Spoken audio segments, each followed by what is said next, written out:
leemos el Evangelio, leemos a Jesús y tendremos que buscar cómo ese momento que Jesús vive, en su contexto, en su realidad, cómo sería el nuestro. ¿No? Luego dice, su contexto, bueno, el contexto de Jesús, su tiempo, su época y el nuestro. ¿Sí? La iglesia tiene que vivir en esa razón. Cuando decimos ese, ¿qué haría Cristo? Que bueno, dicen muchos por ahí. No estoy pensando yo como persona, entendámoslo en realidad en ese contexto de la realidad de la vida, ¿no? ¿Cómo lo llevamos a cabo? Uh, a mí me agrada mucho eh, trabajo de distintos hermanos que a veces como que lo han vivido en esa realidad de entender o de practicarlo, ¿no? Y que a veces en las comunidades eclesiales de base, aunque hubo una tendencia muy a lo político, sin embargo sí había un trabajo de ese entender la historia y el Evangelio, la vida de Jesús a la vida de la comunidad y cómo desde la realidad de Él a nuestro tiempo vamos a poder interpretar y discernir a qué nos llama hoy, qué es lo que debemos hacer hoy. ¿Sí? Eso era muy rico. Y pues tenemos que buscarlo mucho, esa práctica. Eso es poquito a poquito, también no es de trancazo. Sí, porque uno va enriqueciendo. ¿Sabes? Vale la pena cuando leemos por eso entender bien, porque hay muchas palabras que aunque hemos dado por hecho, no sabemos qué son. Nos dice que el escriba, pues que era un escriba, el fariseo, el publicano, pues que era cada uno, entenderlos, solamente así podemos también, y luego buscarle entenderlos a nuestro tiempo, ¿no?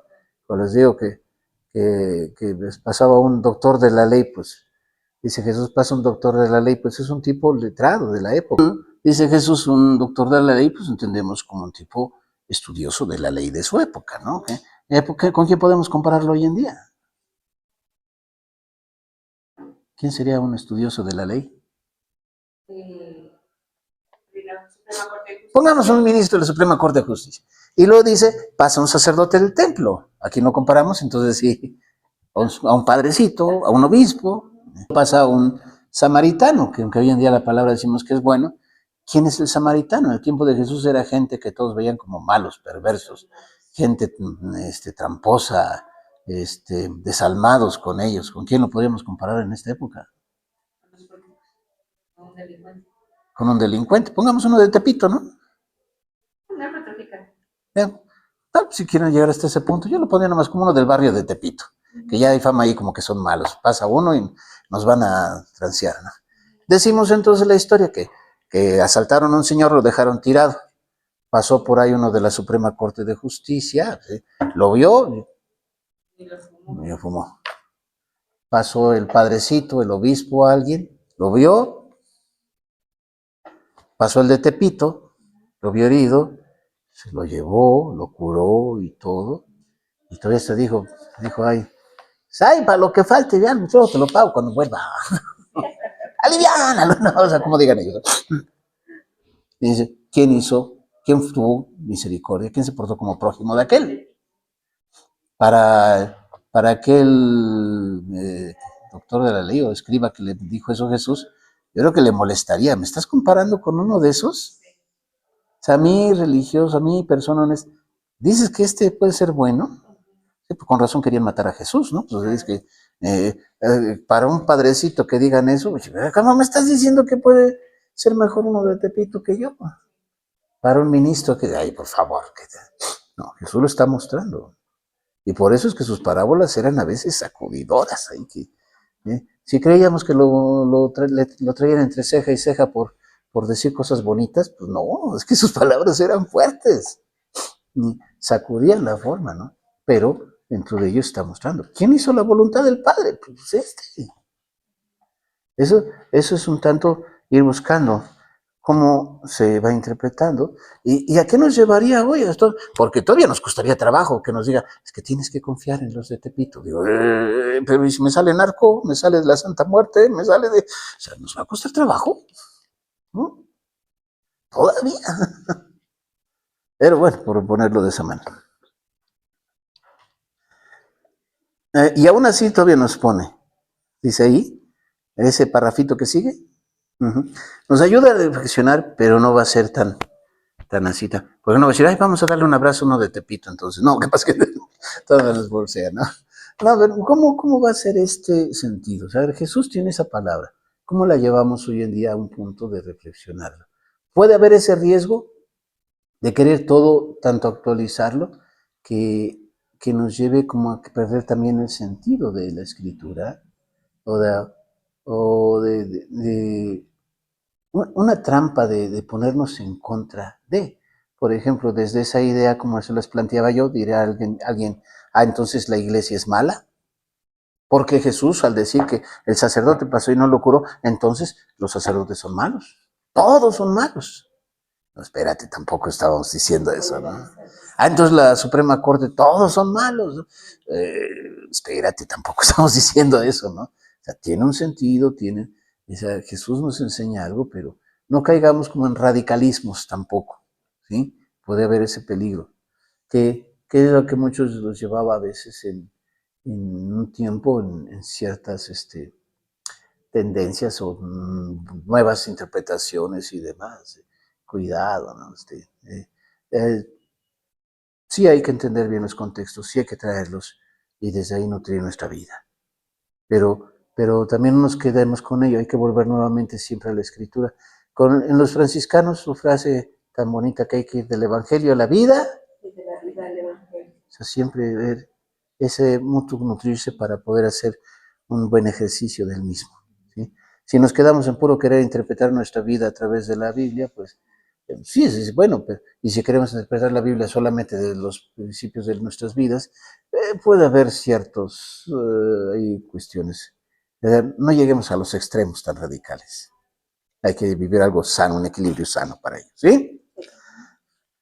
Luego, capacitarse para una fidelidad creativa en situaciones diversas. ¿Qué nos dice ahí? Primera de Corintios 7:12. Esa capacidad creativa, como lo llama, de entender las circunstancias diversas. Lo que leímos del texto bíblico, nos está poniendo un problema que se encontró en esa época. ¿Cuál era? Capacitarse para una fidelidad creativa en situaciones diversas. O sea, ahí estaban, bueno, lo que en 1 Corintios, Pablo, ¿de qué está hablando él? ¿A qué se refiere? Yo continué leyendo y decía que el hecho de que se uniera un hombre a una mujer creyente o un hombre no creyente se uniera a una mujer, por el hombre o la mujer que cree, automáticamente ellos dos eran parte ya y empezaban a ser hijos de Dios también. No hacían la separación de que te divorcias, ¿no? No, porque a la hora de unirte tú conmigo, aunque no nos hayamos casado como tal, vas a llevar una confianza y vas a ser santificado desde ese punto. Eso fue lo que yo entendí. Ya, es que la comunidad cristiana, pues a veces se bautizaba toda la familia, o eran personas, pero llega un momento en el cual se están encontrando que son de religiones distintas. Está la parte cristiana y la parte no cristiana. El conflicto ahí que se va dando, digo, a Jesús tal vez no le tocó eso, pero les toca a ellos, es, ¿qué vamos a hacer con esto? La tentación, por un lado, es, pues, si no es católico, no es cristiano, sepárate de esa persona. Tienes que dejarla, ¿no? Pero aquí San Pablo va a responder en un momento dado. Y él dice, que ¿otra vez lo vemos? ¿Cómo es?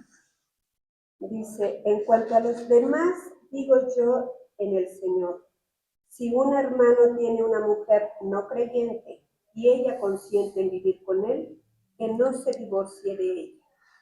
Está permitiendo algo que yo creo que hoy en día, por ejemplo, que dijéramos, bueno, en unas casas, que el hijo de la señora fulana se casa con una muchacha que es testigo de Jehová. ¿Le es aceptable la mamá? Muy católica la señora. Para ella no lo va a aceptar. ¿Ah? ¿Qué se haría en ese caso? ¿Qué dice ahí?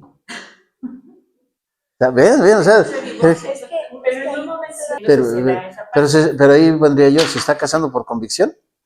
San Pablo refiere a esta situación que se empieza en las comunidades. Si leemos más del texto de estas situaciones, él dice, si tienes una parte del matrimonio que no sea cristiano, que se le respete. Y de la otra parte también, que respete la parte cristiana, es lo que le va enseñando.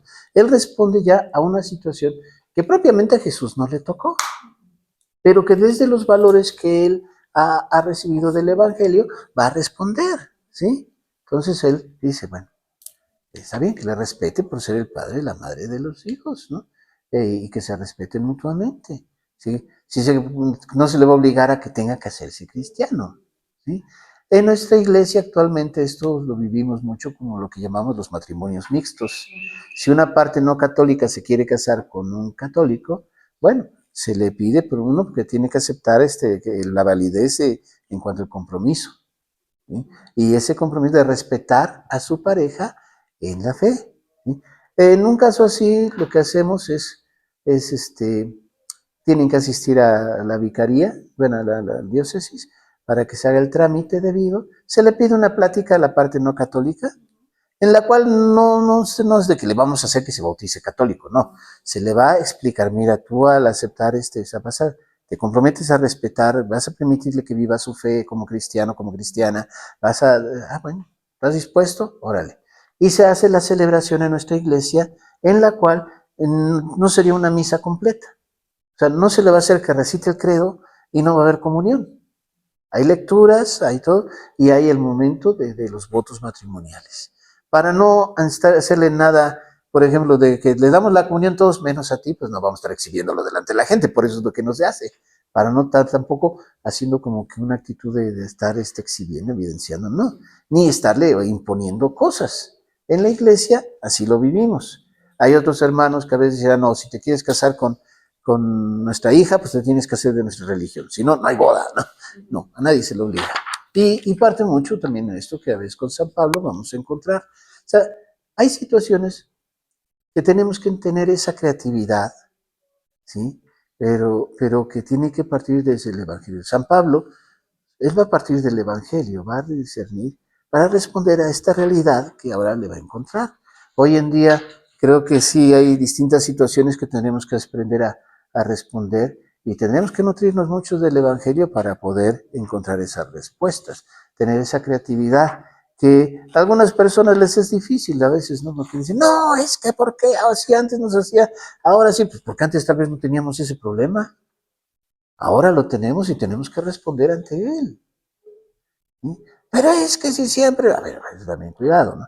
Aquí, entonces, como nos muestra, la escritura se entiende, ahí está de nuevo el cuadrito, desde su contexto, de su momento. Y también cada uno tenemos que buscar en esa realidad, a veces leer un tantito de lo que implicaba en esa época o demás, y desde ahí entender nuestro tiempo con nuestro contexto también, las realidades que tenemos. Desde ahí es lo que nos nutre la escritura y lo que nos reflexiona nuestro tiempo, encontrar cómo responder, ¿sí? En mucho de ello nos apegamos ciertamente a lo que el Papa, a lo que la Iglesia, la doctrina, nos vaya enseñando al respecto, ¿sí? Pero pues son situaciones que vamos a ir Voy a ponerles un ejemplo, ahora de nuevo volviendo otra vez seamos, el papá le dijo, cuida a tus hermanos, que no salgan a la calle para que estén seguros.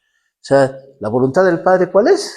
Estén seguros. La norma que se le dio fue Que no salgan a la calle. sí, y la responsabilidad que tienes es cuidarlos para que no salgan a la calle, para que estén seguros. Decíamos, el muchacho puede decir, yo cumplo la voluntad del padre, y si está incendiando la casa, nadie me sale, y va a causar un daño a los niños, ¿verdad? Ahora, puede ser que, si él entiende, la voluntad de mi papá es que él quiere que estén seguros. Si ahorita es necesario que yo lo saque a la calle, lo saco, porque esa es la voluntad real. Entonces, me salto esa norma, pero a razón de cumplir lo que es auténtico. Muy bien, estamos bien. Ahora imagínense ustedes que ese día, por ahí en la casa, llega el pariente que toca la puerta y dice, ¿qué? Soy tu pariente fulano, es que, pues fíjate, voy a llevarme a tus hermanos al parque a dar una vuelta. Pero mi papá no me dijo nada. No, sí, pero pues yo los quiero llevar. La norma es, ahí tendría que ser creativo para responder a la situación, ¿no? Ahí tiene él que tener esa capacidad como para entender, siempre cumpliendo la voluntad del Padre, siempre rigiéndose en esa razón. Dice, pues si va a estar seguro con ellos, pues que, o dice, tú vete a dar la vuelta y yo me quedo aquí a cuidar a tus hermanos. Yo, no, dice, a quien me encomendaron fue a mí. ¿Cómo se los voy a dejar a otra persona? ¿No? O sea, eso es peligroso. También, bueno, más en este tiempo estaríamos hablando de, porque esas realidades también no tal vez serían distintas. Pero tener esa capacidad de discernir, el discernir bien la voluntad del Padre, que estén seguros, se explica nada más entre entrar y salir. Pero nos puede llevar a distintas realidades que entonces, si sabemos comprender la voluntad, vamos a saber responder ante ello. Que dice, pues es que no van a salir, pero los voy a dejar con otra persona extraña. ¿Estoy cumpliendo la voluntad? No, estás poniendo en inseguridad de todas maneras. O bueno, sí van a salir, pero es con una persona mayor y responsable, pero no, tampoco es la seguridad. O ahí es como que esa capacidad de tener criterios para discernir. ¿Sí? Eso también la Escritura nos tiene que llevar. Si queremos como que la norma así concreta, podemos fallar en eso. ¿Sí? Aquí como si queda con la norma concreta, puede también causar daños. Es eso es lo que tenemos que entrar. ¿Sí es comprensible? Sí. Digo, porque